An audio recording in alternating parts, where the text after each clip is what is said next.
Pas gjithë ofendimeve dhe bullizimeve që kemi parë këtë sezon të Big Brother VIP, kur nuk do ta kishim menduar se situata do të arrinte deri te kërcënimi me mbytje. Dhe kjo për një lojë, për famë, për pak vëmendje më shumë. Gjithçka nisi pas një debati të ashpër me Shëndritit dhe Mirit brenda shtëpisë së Big Brother VIP Albania.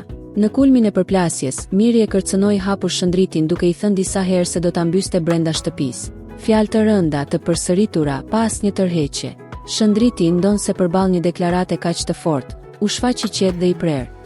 Do mbash përgjegjësi për këtë që the. Një reagim i matur përballë një situate që po dilte jashtë kontrolli. Miri në vend që të tërhiqej ja ktheu. Mos e provo më me mu. Tensioni nuk u ndal me kaq. Në debat u përfshi edhe Arditi, i cili përdori të njëjtën gjuhë kërcënuese. Sërish, Shëndriti ruajti qetësinë dhe ju drejtua me ironi. Lëre se ti ke mbetur ende të shpella. Shko krijon ndonjë situatë të nden, se s'jetem fare këtu.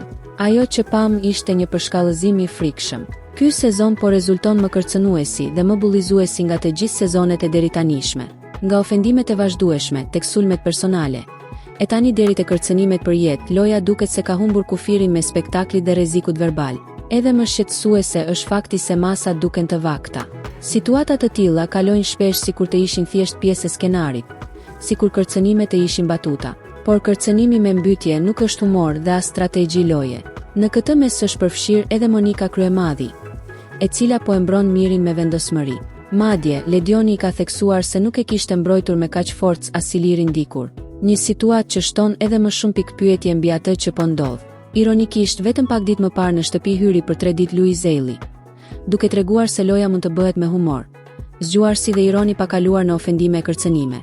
Ai dha një shembull të qartë se fama fitohet me karizëm dhe inteligjencë emocionale, por duket se ky mesazh nuk u përthith. Kjo nuk është rruga e duhur për të fituar famë.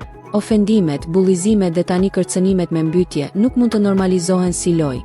Tani mbetet për të parë nëse do të merret ndonjë masë konkrete apo gjithçka do të kalojë thjesht me një buzëqeshje nga produksioni dhe opinionistët.